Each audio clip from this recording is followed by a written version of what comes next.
Baik, assalamualaikum warahmatullahi wabarakatuh. Di sini saya Riki dari kelompok 2 pengantar bisnis akan menjelaskan mengenai pemangku kepentingan. Oke, langsung saja. Apa itu pemangku kepentingan? Di sini ada pengertian pemangku kepentingan menurut Hanifah Nurul. Menurut Hanifah Nurul, pemangku kepentingan adalah semua individu, kelompok masyarakat, atau komunitas yang memiliki hubungan dan kepentingan terhadap organisasi atau perusahaan. Dapat disimpulkan bahwa pemangku kepentingan adalah orang yang memiliki kepentingan terhadap organisasi atau perusahaan. Lalu berikutnya ada teori mengenai pemangku kepentingan. Ini ada 3 teori. Yang pertama adalah teori instrumental. Teori instrumental mengatakan dalam teori ini disebutkan bahwa untuk meningkatkan kinerja perusahaan, yaitu dengan memperhatikan hubungan yang baik antar pemangku kepentingan. Lalu yang kedua ada teori normatif. Teori normatif mengatakan seorang pemimpin yang baik tidak hanya memikirkan keuntungan semata, tetapi mampu mensejahterakan para karyawan sesuai dengan kinerja mereka. Yang ketiga ada teori deskriptif. Teori ini menggambarkan bahwa seorang manajer harus mampu memberikan keuntungan bagi perusahaan. Lalu berikutnya ada pemangku kepentingan berdasarkan ruang lingkup. Yang pertama, pemangku kepentingan internal. Pemangku kepentingan internal yaitu individu atau kelompok yang berada dalam struktur organisasi bisnis yang memiliki pengaruh terhadap tujuan perusahaan. Sudah pasti lingkupnya di lingkup internal perusahaan. Yang kedua, pemangku kepentingan eksternal, yaitu individu atau kelompok yang berada di luar struktur organisasi bisnis yang memiliki pengaruh baik langsung ataupun tidak langsung terhadap kebijakan dan proses bisnis. Tentu ini dari luar perusahaan. Lalu berikutnya ada pemangku kepentingan penghubung. Nah, penghubung ini yaitu individu atau kelompok yang memiliki peran sebagai penghubung atau memiliki keterkaitan dengan pemangku kepentingan internal dan eksternal. Berikutnya ada klasifikasi pemangku kepentingan berdasarkan pihak pengambil keputusan. Pertama ada pemangku kepentingan utama atau primer.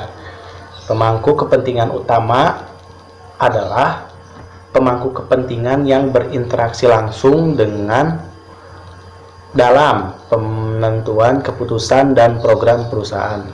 Contohnya adalah manajer, lalu pemilik perusahaan, itu termasuk dalam pemangku kepentingan primer. Yang kedua ada pemangku kepentingan sekunder. Pemangku kepentingan sekunder adalah mereka yang tidak berinteraksi langsung terhadap keputusan perusahaan, namun berkemampuan mempengaruhi keputusan tersebut. Pemangku kepentingan sekunder contohnya adalah tokoh masyarakat, yang tentu tokoh masyarakat yang berada di lingkungan perusahaan. Jadi tokoh masyarakat ini memiliki pengaruh besar terhadap perusahaan. Apakah perusahaan tersebut berdampak baik bagi lingkungan sekitar atau tidak gitu ya. Jadi tokoh masyarakat ini sangat penting perannya dalam pengambil keputusan, yaitu sebagai pemangku kepentingan sekunder. Yang ketiga ada pemangku kepentingan kunci. Nah, pemangku kepentingan kunci adalah pihak yang menjadi kunci terlaksananya sebuah keputusan. Pihak ini memiliki wewenang untuk memutuskan suatu kebijakan dan aturan. Contohnya adalah DPRD. Sudah pasti DPRD ini memiliki hukum yang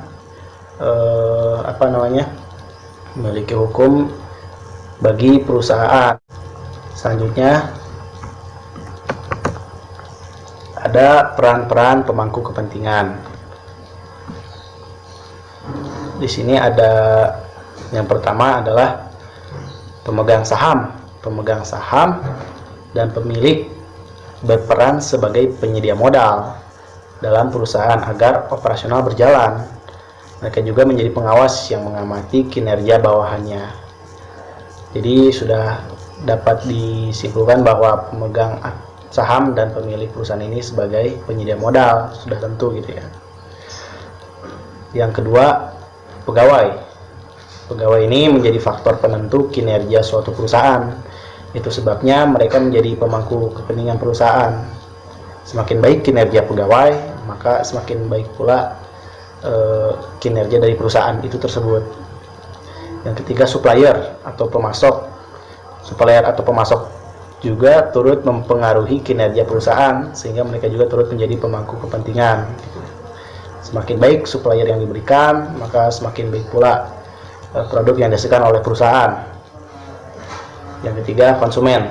Konsumen berperan juga sebagai pemangku kepentingan karena mereka yang menggunakan produk kita dan menilainya. Semakin baik penilaian dari konsumen, maka semakin baik pula penilaian terhadap perusahaan. Yang kelima, bank. Bank ini memberikan bantuan modal untuk operasional perusahaan, jadi termasuk pemangku kepentingan gitu ya. Selanjutnya ada pesaing atau kompetitor. Pesaing dan kompetitor ini juga termasuk pemangku kepentingan yang berperan dalam sebagai tolak ukur perusahaan. Jadi keputusan kebijakan dan proyek perusahaan itu bisa dilihat dari kompetitornya. Yang selanjutnya adalah pemerintah. Pemerintah juga turut menjadi pemangku kepentingan sebuah perusahaan. Keputusan yang diambil pemerintah baik pusat maupun daerah turut mempengaruhi kebijakan, keputusan dan proyek yang dilaksanakan suatu perusahaan. Mungkin itu saja yang dapat saya sampaikan, kurang lebihnya mohon maaf. Selanjutnya akan dijelaskan pula oleh anggota kelompok 2. Assalamualaikum warahmatullahi wabarakatuh. Saya Muhammad Fadil Hasidik, NIM 1901147, akan menjelaskan mengenai beberapa pandangan, kritik, dan diskusi mengenai CSR. Mari kita mulai. Baik, pertama, topiknya adalah CSR, apakah itu pengorbanan demi kebaikan atau justru bersifat pragmatis? Karena ketika kita memperhatikan corporate social responsibility, pasti kita melakukan tindakan-tindakan tertentu yang tujuannya bukan untuk memaksimalkan laba, tapi untuk memenuhi corporate social responsibility ini. Dengan kata lain, jika kita melihat dari lensa yang sepenuhnya berorientasi pada keuangan, CSR itu adalah tindakan yang merugikan secara finansial, karena kita mengeluarkan uang, namun kegiatannya itu sendiri tidak secara langsung membawa keuntungan. Contohnya, tindakan untuk mengantisipasi polusi dari kegiatan produksi misalnya, sebenarnya mempolusi langsung membuang limbah pada lingkungan lebih murah daripada memenuhi CSR dengan membuat pengolahan limbah misalnya. Nah, meskipun begitu, tentunya sebagai manusia kita tidak hanya beranggapan atau berorientasi pada keuangan saja. Tapi perlu diingat bahwa pada dasarnya bisnis adalah sebuah badan usaha yang berorientasi pada laba, bukan nilai-nilai. Ini adalah insentif penting yang harus diperhatikan. Karena marilah kita beranggapan ada suatu legislasi yang menekankan atau mewajibkan perusahaan memperhatikan CSR. Dengan adanya disinsentif ini, CSR itu pada dasarnya kan memberikan disinsentif bagi seseorang untuk tidak menjalankan bisnis.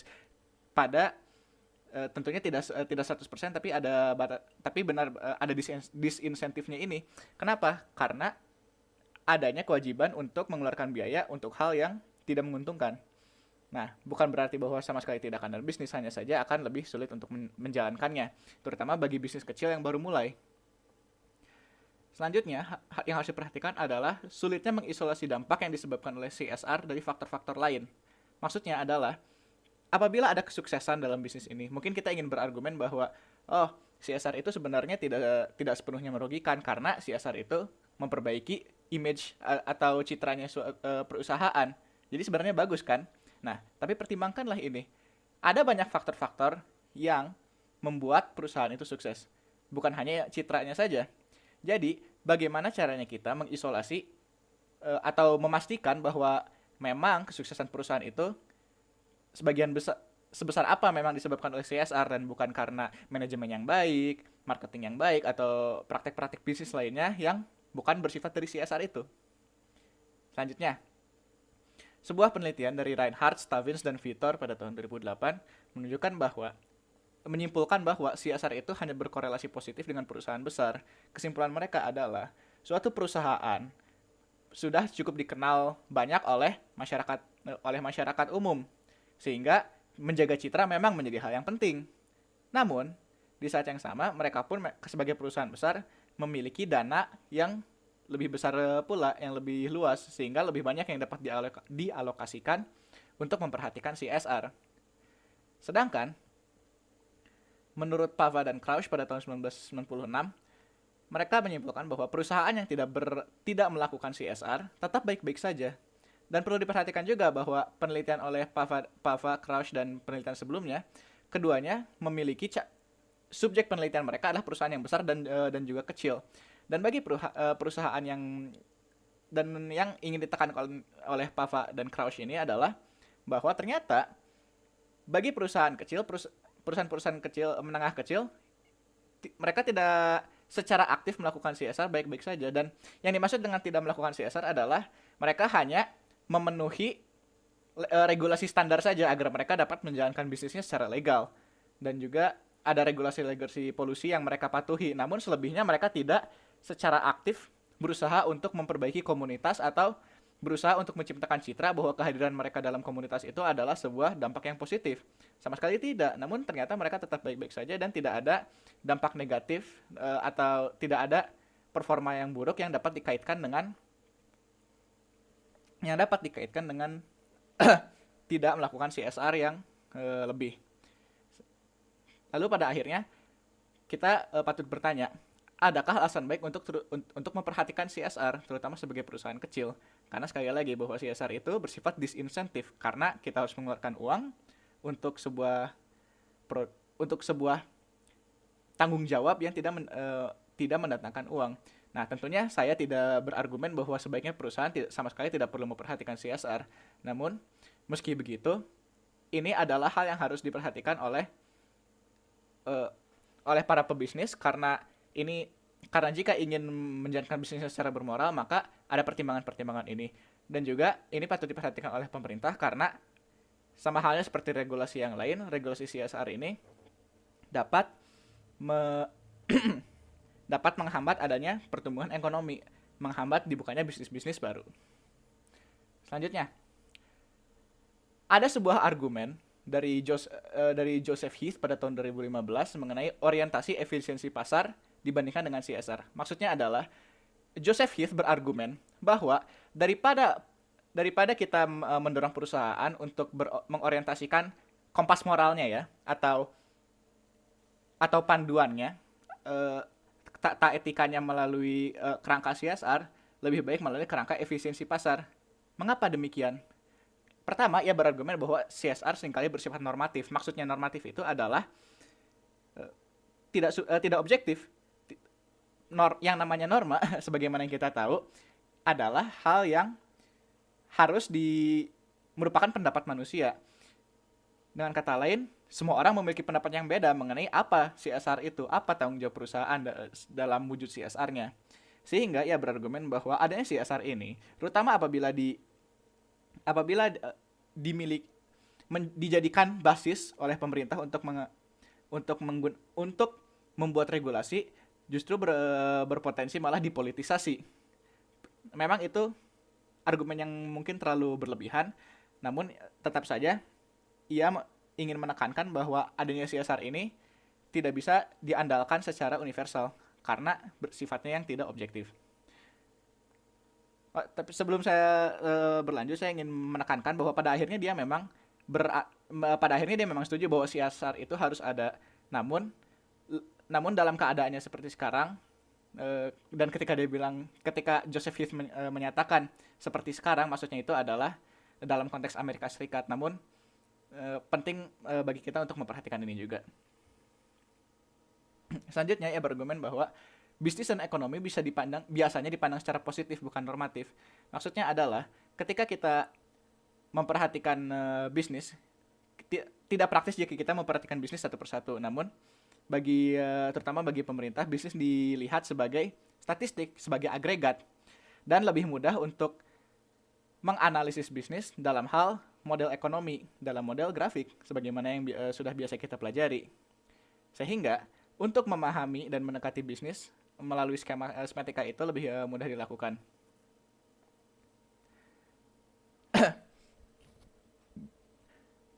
Pada dasarnya, orientasi pada efisiensi pasar itu lebih produktif daripada arbitrary value atau nilai yang sewenang-wenang atau nilai yang ditentukan secara subjektif. Mengapa demikian? Karena nyatanya dalam menentukan CSR yang biasa dilibatkan sebagai pemangku kepentingan pun tidak selalu orang yang pada umumnya kita anggap sebagai orang yang memang terkena dampaknya. Misalnya, mungkin saja dalam sebuah proyek pembangunan pabrik, normalnya kita akan berekspektasi tentunya penduduk lokal atau rakyat setempat akan diajak untuk berkonsultasi mengenai didirikannya bangunan ini. Namun, apabila dalam konteks perusahaan multinasional, Joseph Heath pernah memperhatikan bahwa seringkali adanya instrumen legal CSR dipolitisasi oleh pemerintah ini. Misalnya, apabila memang ada kepentingan oleh pemerintah untuk mendirikan suatu usaha di tempat tersebut, maka belum tentu atau malah bisa saja pemerintah secara aktif memastikan bahwa orang-orang yang secara notabene diperhatikan oleh CSR ini sebenarnya adalah orang-orang yang melancarkan proyek pembangunan, bukannya yang akan menghambatnya, karena ada kepentingan baik dari pebisnis maupun pemerintah untuk tetap memajukan atau mengadakan bisnis tersebut. Sehingga Joseph Heath berargumen bahwa adanya legalitas CSR belum tentu 100% dimanfaatkan secara baik, secara bertanggung jawab, dan sekalipun ini belum tentu efisien karena bersifatnya subjektif, tidak seperti orientasi efisiensi pasar yang dapat dikuantifikasi.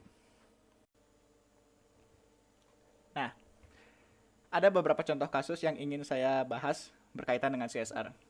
Pertama, jika kita memang menekankan bahwa CSR itu harus diperhatikan oleh perusahaan, belum tentu perlu diingat bahwa perusahaan adalah sebuah bisnis yang insentifnya untuk mencari uang. Sehingga ada kalanya di mana perusahaan nampak seakan-akan mempedulikan CSR, namun nyatanya hanya melakukan lip service saja, jasa mulut. Mereka hanya memberikan tampilan bahwa mereka peduli.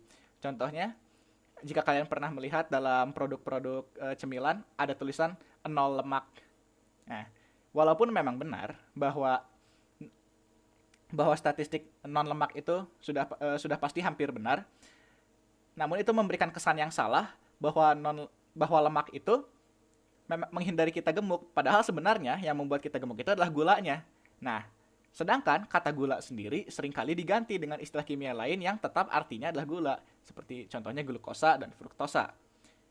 Nah, ini contoh yang sangat sederhana.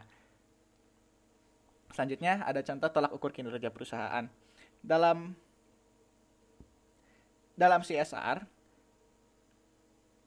lebih mudah bagi perusahaan untuk memperhatikan kinerja perusahaannya secara internal, karena mereka sepenuhnya memahami itu. Jika ingin melakukan CSR, maka mereka harus mengeluarkan usaha tambahan atau dana tambahan khusus untuk mengetahui sebenarnya apa yang dimaksud dengan CSR dan apa yang lebih diterima oleh masyarakat agar bisa menjaga citra perusahaan itu. Selanjutnya ada subjektivitas pemangku kepentingan. Adanya pemangku kepentingan pun belum tentu jadi standar yang baik untuk menjadi tolak ukur yang baik bertanggung jawab atau tidaknya suatu perusahaan. Mengapa demikian? Karena tidak dapat diasumsikan juga bahwa setiap pemangku kepentingan memiliki kepentingan yang sama. Tentunya ini memang sudah masuk akal bagi kita semua, namun perlu diperhatikan apa implikasinya. Karena jika para pemangku kepentingan ini sebenarnya argumen yang lebih filosofis, tapi anggaplah jika para pemangku kepentingan ini yang kebetulan dapat berkomunikasi secara langsung dengan CSR membuat suatu keputusan yang dapat dikatakan tidak moral. Misalnya, anggaplah para pemangku kepentingan ini setuju bahwa tidak apa-apa memotong hutan yang terisi dengan tumbuhan atau hewan-hewan yang langka atau terancam punah. Nah, ini hanya teoretis tentunya. Namun, apakah hanya karena itu disetujui, lantas menjadi hal yang benar untuk dilakukan? Ini adalah beberapa hal yang patut kita perhatikan dalam CSR. Karena CSR itu bukan suatu hal yang satu dimensional, yang apabila kita asumsikan selama itu ada pasti akan baik. Tentu tidak. Namun ada nuansa yang lebih mendalam dari ini yang menurut saya penting untuk diperhatikan. Terima kasih atas perhatiannya. Wassalamualaikum warahmatullahi wabarakatuh. Nama saya Gracia Natalia Nainggolan dengan NIM 1901555. Di sini saya akan menjelaskan tentang prinsip etika bisnis menurut Sonny Keraf. Yang pertama ada prinsip otonomi. Prinsip otonomi adalah sikap dan kemampuan manusia untuk mengambil suatu keputusan dan bertindak berdasarkan kesadarannya tentang apa yang sebaiknya dilakukan.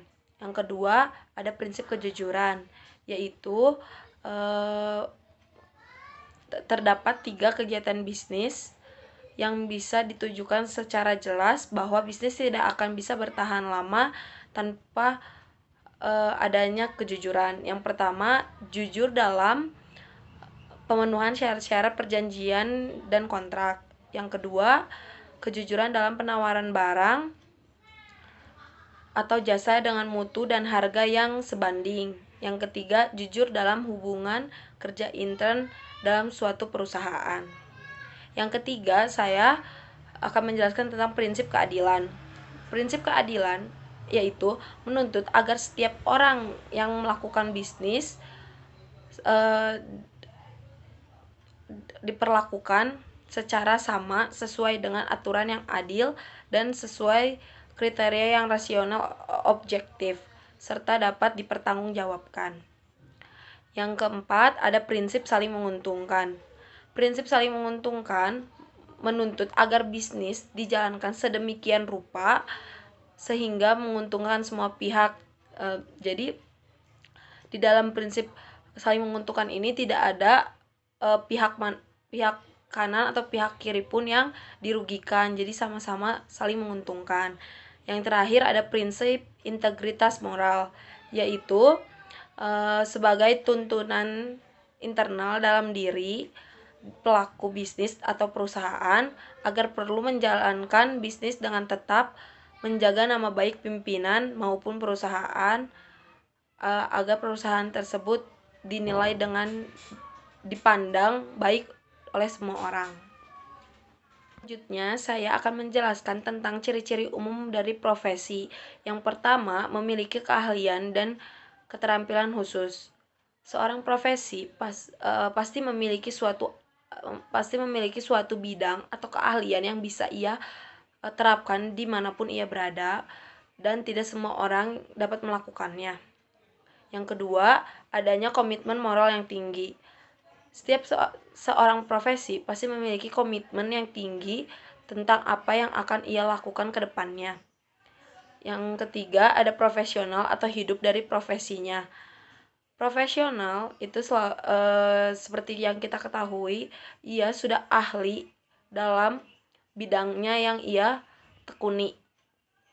Yang keempat, ada mempunyai tujuan mengabdi untuk masyarakat. Seorang profesi pasti mempunyai tujuan untuk membantu masyarakat yang tidak bisa dilakukan, tetapi seorang profesi bisa membantunya melakukan dengan keahlian yang dia bisa. Yang kelima, ada memiliki sertifikasi maupun izin atau profesi yang dimilikinya. Seorang profesi dapat dikatakan seorang profesi yang handal jika ia memiliki sertifikat maupun izin atau profesi yang dimilikinya. Seperti itu. Terima kasih. Saya akan menjelaskan tentang prinsip-prinsip etika profesi. Yang pertama, ada prinsip tanggung jawab, yaitu salah satu prinsip pokok bagi kaum profesional. Orang yang profesional sudah dengan sendirinya bertanggung jawab atas profesi yang dimilikinya. Dalam melaksanakan tugasnya, seorang yang profesional akan bertanggung jawab dan akan melaksanakan pekerjaannya dengan sebaik mungkin dengan standar di atas rata-rata dengan hasil maksimal serta mutu yang terbaik. Yang kedua ada prinsip keadilan, yaitu prinsip yang menuntut seorang profesional agar dalam melaksanakan profesinya tidak merugikan hak dan kepentingan pihak tertentu, khususnya orang-orang yang dilayani dalam kaitannya dengan profesi yang dimilikinya. Yang ketiga ada prinsip otonomi, yaitu prinsip yang dituntut oleh kalangan profesional terhadap dunia luar agar mereka diberikan kebebasan sepenuhnya dalam membebaskan profesinya.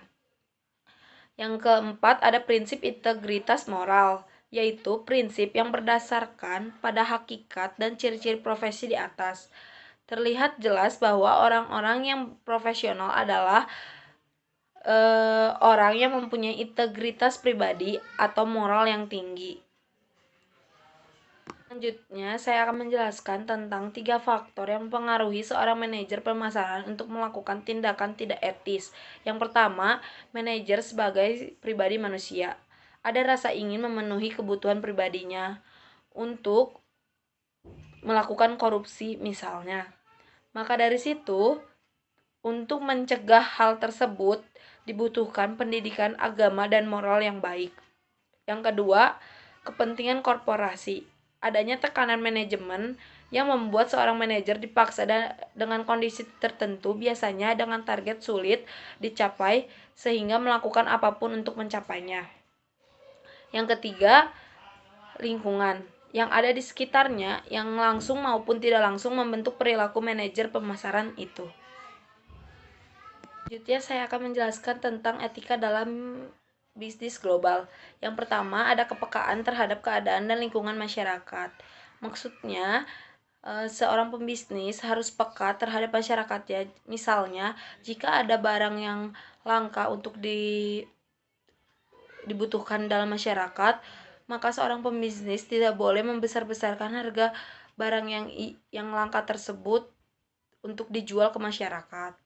Yang kedua ada mengembangkan suasana persaingan yang sehat.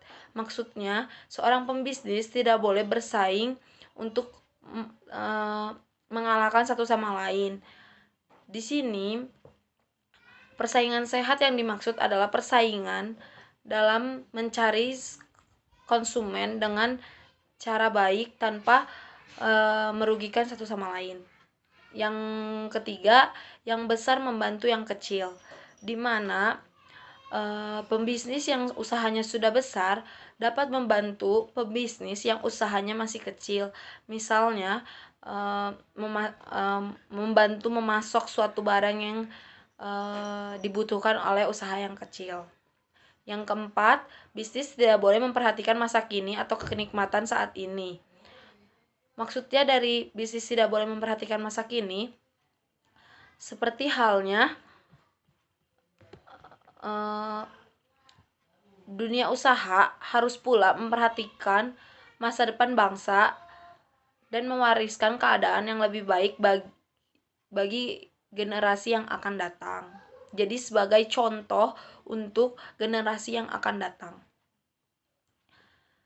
Yang terakhir, memelihara jati diri, jiwa kebangsaan, dan jiwa patriotik, di mana seorang pembisnis harus membuat kegiatan bisnis menjadi berkembang, tidak mengenal tanpa batas, di mana seorang pembisnis tetap berada dalam keadaan patuh terhadap aturan dan tidak meninggalkan kebudayaan yang dimiliki oleh bangsa kita atau negara kita. Di sini juga bisnis bisa internasional, tetapi setiap orang pada dasarnya tidak bisa melepaskan diri dari ikatan kewarganegaraannya. Sekian dari saya, dilanjutkan oleh rekan saya. Baik, Assalamualaikum warahmatullahi wabarakatuh. Di sini saya Andita Delia Kusuma dengan NIM 1901429 akan menjelaskan mengenai perkembangan etika bisnis, lalu hal-hal apa saja yang perlu diperhatikan dalam etika bisnis, permasalahan yang dihadapi dalam etika bisnis, dan juga teori-teori etika. Yang pertama ada perkembangan etika bisnis. Pertama, zaman prasejarah. Pada awal sejarah filsafat, Plato, Aristoteles, dan filsuf-filsuf lainnya mulai menyelidiki bagaimana sebaiknya manusia itu diatur kehidupannya dan membahas bagaimana kehidupan ekonomi dan kegiatan niaga diatur. Lalu yang kedua, ada masa peralihan pada tahun 1960-an. Dimulainya pemberontakan terhadap kuasa dan otoritas Amerika Serikat, revolusi mahasiswa di ibu kota Prancis, penolakan terhadap establishment atau kemapanan. Hal ini memberi perhatian pada dunia pendidikan, terutama pada dunia ilmu manajemen, yaitu dengan menambahkan mata kuliah baru dalam kurikulum dengan nama Business and Society. Topik masalah yang paling sering dibahas adalah Corporate Social Responsibility. Lalu yang ketiga, etika bisnis lahir di Amerika Serikat pada tahun 1970-an, yang mana sejumlah filsuf mulai terlibat dalam memikirkan masalah-masalah etis di sekitar bisnis, dan etika bisnis itu dianggap sebagai pemecahan masalah, di mana pada saat itu di Amerika Serikat itu sedang krisis moral. Lalu yang keempat, ada etika bisnis meluas ke Eropa pada tahun 1980-an di Eropa Barat. Etika bisnis sebagai ilmu baru mulai berkembang kira-kira 10 tahun kemudian. Terdapat forum pertemuan antara akademisi dari universitas serta sekolah bisnis yang disebut dengan European Business Ethics Network atau EBIN. Lalu yang terakhir ada etika bisnis menjadi fenomena secara global pada tahun 1990-an. Dan tidak hanya terbatas lagi pada dunia barat atau Eropa dan Amerika, tetapi etika bisnis sudah dikembangkan di seluruh dunia. Bahkan telah didirikan International Society for Business, Economics and Ethics yang disingkat jadi ISBE pada tanggal 25 sampai 28 Juli 1996 di Tokyo, Jepang. Lalu selanjutnya, dalam menciptakan etika bisnis itu ada beberapa hal yang perlu diperhatikan. Yang pertama ada pengendalian diri, lalu pengembangan tanggung jawab sosial atau social responsibility, lalu yang ketiga mempertahankan jati diri dan tidak mudah terombang-ambing oleh pesatnya perkembangan informasi dan teknologi, lalu menciptakan persaingan yang sehat, membangun konsep pembangunan berkelanjutan, menghindari sikap KKN atau kolusi, korupsi, dan nepotisme yang dapat merusak tatanan moral, lalu harus mampu menyatakan hal benar itu adalah benar, lalu membentuk sikap saling percaya dengan perusahaan yang kuat maupun perusahaan golongan ke bawah, lalu konsekuen dan konsisten dengan aturan-aturan yang telah disepakati bersama, menumbuh kembangkan kesadaran dan rasa memiliki terhadap apa yang telah disepakati. Lalu yang terakhir, perlu adanya sebagian etika bisnis yang dituangkan dalam suatu hukum positif yang berupa peraturan maupun perundang-undangan. Lalu selanjutnya ada permasalahan apa saja yang biasanya dihadapi dalam etika bisnis. Yang pertama ada masalah sistematik, yaitu masalah sistematika dalam etika bisnis. Pertanyaan-pertanyaan etis yang muncul mengenai sistem ekonomi, politik, hukum, dan sistem sosial lainnya di mana bisnis tersebut beroperasi. Lalu yang kedua ada korporasi, yaitu permasalahan koperasi dalam perusahaan bisnis adalah pertanyaan-pertanyaan yang dalam perusahaan-perusahaan tertentu. Permasalahan ini mencakup pertanyaan tentang moralitas, aktivitas, kebijakan, praktik, struktur organisasional, perusahaan individual sebagai keseluruhan. Lalu yang terakhir adalah masalah individu, yaitu permasalahan individual dalam etika bisnis adalah pertanyaan yang muncul seputar individu tertentu dalam perusahaan. Masalah ini termasuk pertanyaan tentang moralitas keputusan, tindakan, dan karakter individual. Lalu yang terakhir ada teori-teori etika. Yang pertama ada teori deontologi yang berasal dari bahasa Yunani deon yang berarti kewajiban. Etika deontologi menekankan kewajiban manusia untuk bertindak secara baik. Suatu tindakan baik itu bukan dilihat dari akibat atau tujuan baik dari tindakan yang dilakukan, melainkan berdasarkan tindakan itu sendiri baik pada diri sendiri. Dengan kata lain, bahwa tindakan itu bernilai moral karena tindakan itu dilaksanakan terlepas dari tujuan dan akibat dari tindakan tersebut. Lalu yang kedua ada etika teologi, yaitu etika yang mengukur baik dan buruknya suatu tindakan dari tujuan yang hendak dicapai dari tindakan itu atau berdasarkan akibat yang akan timbul dari tindakan yang dilakukan tersebut. Suatu tindakan dinilai baik jika bertujuan mencapai sesuatu yang baik atau akibat yang ditimbulkannya baik dan bermanfaat. Sekian dari saya. Wassalamualaikum warahmatullahi wabarakatuh. Assalamualaikum warahmatullahi wabarakatuh. Perkenalkan, nama saya Pramesti Citra Wardani dengan NIM 1901366. Di sini saya akan menjelaskan mengenai etika bisnis dalam MSDM. Menurut Dr. Andes Malayu, SP Hasibuan, MSDM itu ilmu dan peranan tenaga kerja agar efektif dan efisien dan membantu terwujudnya tujuan perusahaan, karyawan, dan masyarakat. Terus ada juga strategi dan fungsi MSDM. Strategi dalam MSDM itu ada 5. Yang pertama ada filsafat SDM, yaitu rumusan dalam bentuk pernyataan umum dan luas dan bersifat normatif tentang cara pendayagunaan SDM agar bekerja sesuai peranannya. Yang kedua ada kebijaksanaan SDM, yaitu berbentuk pemberian pedoman dalam melakukan kegiatan yang berhubungan dengan SDM. Yang ketiga ada program SDM, yaitu usaha menyesuaikan secara terus-menerus strategi manajemen SDM dengan strategi bisnis di suatu perusahaan. Yang keempat ada pelaksanaan MSDM, yaitu aktivitas utama dalam mewujudkan program SDM untuk meningkatkan kemampuan tenaga kerja dalam mencapai sasaran bisnis. Terus yang kelima ada proses SDM, yaitu berisi rumusan kegiatan SDM yang dihubungkan dengan waktu sehingga menjadi rangkaian kegiatan yang sistematik. Selanjutnya ada fungsi manajemen SDM di lingkungan organisasi bisnis, yaitu ada 5. Yang pertama ada pelayanan, yaitu untuk meningkatkan dan mengembangkan kemampuan agar menjadi SDM yang kompetitif. Yang kedua ada kontrol, yaitu untuk mengontrol perwujudan kontribusi para pekerja dalam mencapai tujuan bisnis perusahaan.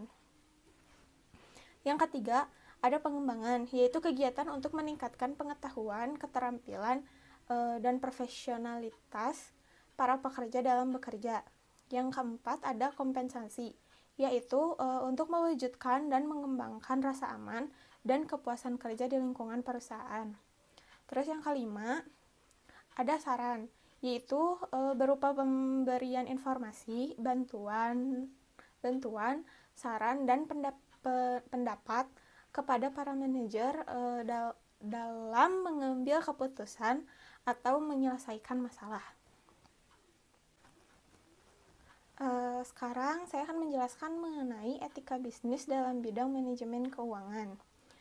Menurut Husan dan Puji Astuti, manajemen keuangan adalah menyangkut semua kegiatan peranan, analisis, dan pengendalian kegiatan keuangan. Ada juga peranan manajemen keuangan dalam perusahaan.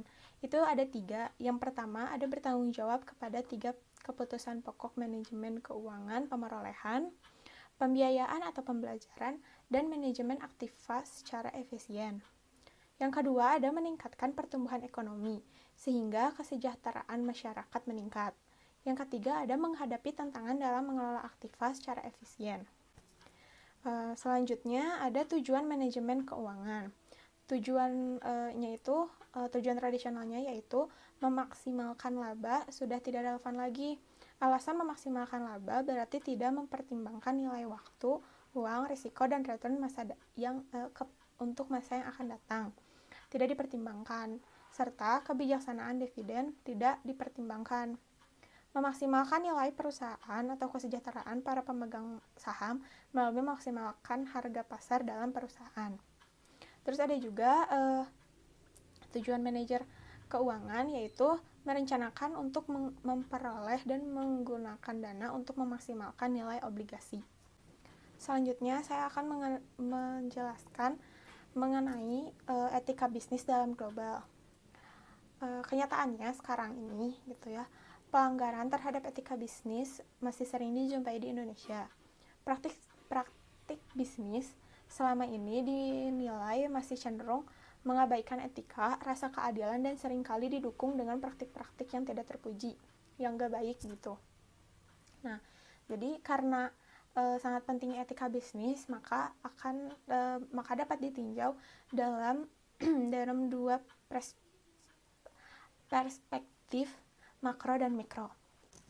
Yang pertama ada perspektif makro, yaitu pertumbuhan pembangunan suatu negara sangat bergantung pada efektivitas dan efisien sistem pasar dalam mengalokasikan barang dan jasa.